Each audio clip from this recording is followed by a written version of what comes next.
വീടുകളിൽ തന്നെ നല്ല പെർഫെക്റ്റ് ആയിട്ട് സദ്യ സ്റ്റൈലുള്ള സാമ്പാർ പൊടി എങ്ങനെ തയ്യാറാക്കിയെടുക്കുന്നതെന്ന് നോക്കാം.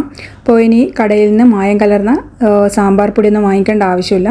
അപ്പോൾ അതിന് വേണ്ടിയിട്ട് എടുക്കുന്ന ചേരുവകൾ എന്തൊക്കെയാണെന്ന് നോക്കാം. ഇതിൽ 2 സ്പെഷ്യൽ ഇൻഗ്രീഡിയൻസ് ചേർക്കുന്നുണ്ട് കേട്ടോ. അതാണ് ഇതിന് നല്ലൊരു ടേസ്റ്റ് കൊടുക്കുന്നത്. ആദ്യം ഒരു അടികട്ടിയുള്ള പാൻ എടുത്തിട്ട് അതിലേക്ക് ഒരു 10-20 വറ്റൽമുളക് ചേർത്ത് ഒന്ന് ചൂടാക്കി എടുക്കുന്നുണ്ട്. അപ്പോൾ നല്ലപോലെ ചൂടായി കഴിഞ്ഞാൽ നമുക്ക് അടുപ്പത്ത് നിന്ന് വാങ്ങിക്കാം. അതുപോലെ ഒരു 10 വറ്റൽമുളക് നല്ല എരിവുള്ളതും അതുപോലെ സാധാരണ കാശ്മീരി മുളകുണ്ടല്ലോ അതും ഒരു 10 എണ്ണം എടുത്താൽ മതി. നല്ല എരിവാണെന്നുണ്ടെങ്കിൽ മാത്രം ഇതൊന്ന് മുഴുവനായിട്ട് എടുക്കുക. അതുപോലെ തന്നെ മല്ലിയാണ് പിന്നെ എടുക്കുന്നത്. മല്ലി ഒരു 6 ടേബിൾ സ്പൂൺ എടുത്തിട്ടുണ്ട്. പിന്നെ 2 ടേബിൾ സ്പൂൺ കടലപ്പരിപ്പ്, 2 ടേബിൾ സ്പൂൺ സാധാരണ തുവരപ്പരിപ്പ്, അതേപോലെ തന്നെ 2 ടേബിൾ സ്പൂൺ ഉഴുന്ന് പരിപ്പും ചേർത്തിട്ട് നമ്മൾ ഒന്ന് റോസ്റ്റ് ചെയ്തെടുക്കുന്നുണ്ട്. ഇതൊന്നും കരിഞ്ഞു പോകരുത്. കളറ് മാറി വരുന്ന സമയത്ത് നമുക്ക് ഫ്ലെയിം ഓഫ് ആക്കിയിട്ട് അടുപ്പത്ത് നിന്ന് വാങ്ങിക്കാം.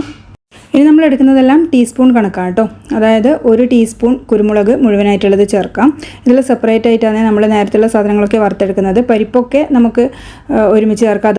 പിന്നെ 1 ടീസ്പൂൺ നല്ല ജീരകവും അതുപോലെ 1 ടീസ്പൂൺ കടുക്, 1 ടീസ്പൂൺ ഉലുവ ചേർത്തിട്ട് ഒരുമിച്ച് തന്നെ ഇത് ചേർക്കുന്നത്. ഇതൊക്കെ പെട്ടെന്ന് തന്നെ നമുക്ക് ആയി കിട്ടുന്നതാണ്, അതുകൊണ്ട് ഒരുമിച്ച് ചേർക്കാം. അത് മാറ്റിയതിന് ശേഷം ഒരു 2 ടേബിൾ സ്പൂൺ അരി ചേർക്കുന്നുണ്ട്. അരിയാണ് ഒരു സ്പെഷ്യൽ ഇൻഗ്രീഡിയൻറ്റ്. ഇത് ചേർത്താൽ സാമ്പാർ ഉണ്ടാക്കുമ്പോൾ നല്ലൊരു കൊഴുപ്പും നല്ല ടേസ്റ്റും കിട്ടും.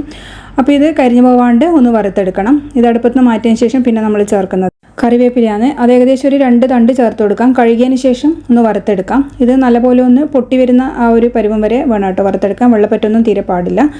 പിന്നെ നമുക്ക് കട്ട കായം ചേർത്തിട്ട് ചെറിയ ഫ്ലെയിമിലിട്ടിട്ട് ഇത് നല്ലപോലെ ഒന്ന് മൂപ്പിച്ചെടുക്കാം. കായം ഇതിൻ്റെ കളറൊക്കെ ഒന്ന് മാറി വീർത്ത് വരും, അതുവരെ നമുക്ക് വറുത്തെടുക്കണം. അതുപോലെ തന്നെ കടുകുമാണ് ഇതിൽ ചേർക്കുന്ന ഒരു സ്പെഷ്യൽ ഇൻഗ്രീഡിയൻറ്റ്. കടുക് ചേർത്ത് കഴിഞ്ഞാൽ കറിക്ക് നല്ല ടേസ്റ്റും നല്ല മണമൊക്കെ ഉണ്ടാകും. അപ്പോൾ ഇതെല്ലാം കൂടി ഒരുമിച്ച് നമുക്കൊരു പാത്രത്തിൽ ഇട്ട് കൊടുക്കാം.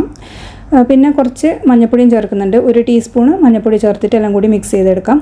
ചെറിയൊരു ചൂടോടുകൂടി തന്നെ നമുക്കിതൊന്ന് പൊടിച്ചെടുക്കണേ. അങ്ങനെയെങ്കിൽ നല്ല നൈസായിട്ട് പൊടിഞ്ഞ് കിട്ടുള്ളൂ. കുറച്ചധികം ഉള്ളതുകൊണ്ട് 2 ബാച്ചായിട്ടാണ് പൊടിച്ചെടുക്കുന്നത്. നല്ല നൈസായിട്ട് പൊടിഞ്ഞ് കിട്ടുന്നില്ലെങ്കിൽ നിങ്ങൾക്ക് ഒരു അരിപ്പ വെച്ചിട്ട് ഒന്ന് അരിച്ചെടുക്കാം.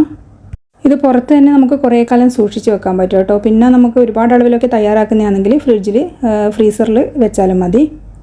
ഈ ഒരു സാമ്പാർ പൊടി വെച്ച് സാമ്പാർ ഉണ്ടാക്കുന്ന സമയത്ത് നമുക്ക് പ്രത്യേകിച്ച് ഇനി മഞ്ഞൾപ്പൊടി, മുളക് പൊടി അതുപോലെ മല്ലിപ്പൊടിയൊന്നും സാമ്പാറിൽ ചേർക്കേണ്ട ആവശ്യമില്ല. ഇത് മാത്രം മതിയാകും. അപ്പോൾ ഏകദേശം ഒരു 2-3 ടേബിൾ സ്പൂൺ ഈ ഒരു സാമ്പാർ പൊടി നമുക്ക് കറിയിൽ ചേർത്താൽ മാത്രം മതി കേട്ടോ. ഇനിയിപ്പോൾ നല്ല എരിവ് വേണമെന്നുള്ള ആൾക്കാരാണെങ്കിൽ നമ്മൾ ചേർക്കുന്ന ഒരു വറ്റൽമുളകിൻ്റെ എണ്ണം ഒരു 5-6 എണ്ണം കൂട്ടി എടുത്താൽ മതി. അപ്പോൾ ട്രൈ ചെയ്തിട്ട് ഫീഡ്ബാക്ക് പറയണേ.